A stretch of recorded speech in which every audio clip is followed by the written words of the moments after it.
ওনাকে ম্যানেজারের মতো লাগছে না? ম্যানেজারের মতন নয়, ওটা ম্যানেজারই। হে প্রভু, আমার কোমরের ব্যথাটা দূর করে দাও, তোমাকে ভালো করে পুজো দেবো। আরে ম্যানেজার বাবু, আপনি এখানে? আচ্ছা, বলছিলাম ওখানে যে স্বামীজি প্রবচন দিচ্ছেন উনি কে?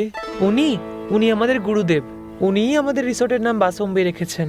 আমাদের এটা বলুন, বাসম্বীর মানেটা কি? আমাদের জানা নেই। যদি আমি জানতাম তাহলে কি আমি এভাবে থাকতাম? চলুন জিজ্ঞাসা করি। হ্যাঁ চলুন। হ্যাঁ চলুন। জীবন হলো নাটকের একটা মঞ্চ। এখানে সবাই আমরা এক একটা অভিনেতা। প্রত্যেক মানুষকে চারটে জিনিস বুঝতে হবে।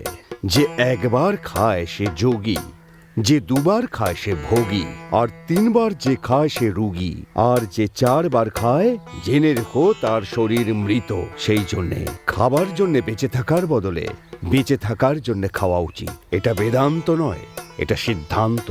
এই জগতে যা কিছু সবই নশ্বর। জীবনের শেষে তোমাদের নামটুকুই বেঁচে থাকবে, আর সেই জন্য পরিশ্রম করতে হবে। মানুষকে সাহায্য করা উচিত। আপনি তো ঠিকই বলছেন, কিন্তু তার জন্য কাজ করতে হবে তো। যদি কাজ না থাকে তাহলে খাওয়া ছেড়ে দেবে নাকি জীবন ত্যাগ করবে? কিছু না কিছু তো করবেই। ভরসা রাখো, কাজ পাবেই। স্বামীজি, আপনি ওই রিসর্টটার নাম বাসুম্বী রেখেছেন কেন?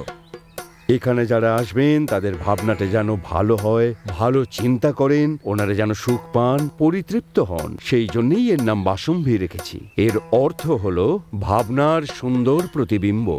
ও, বলো শ্রী রামচন্দ্রের জয়, বলো সীতা মায়ের জয়। বন্ধ কর, সকাল সকাল শুরু হয়ে গেছে বুড়োটা। এরকম ব্যাপার নয় বাবা। দিনের বেলা খারাপ কাজ করো আর রাতের বেলা ভগবানের কাছে হাত জোড় করো। হ্যাঁ, হাত জোড় করে ভগবানের কাছে ক্ষমা চাইলে কি ভগবান ক্ষমা করে দেবে? হ্যাঁ, মূর্খের মতো কথা বলো না বাবা। কষ্ট করে টাকা রোজগার করো আর সবাইকে সাহায্য করো। কোথা থেকে চলে এসেছে আমাকে উপদেশ দিচ্ছে। তুমি মূর্খ। জ্ঞান মানুষকে সুস্থ করে, নইলে সংসার রসাতলে যায়। পণ্ডিত মশাই, একে এভাবে বলে কোনো লাভ নেই। একে আর একটু ভেঙে বোঝান।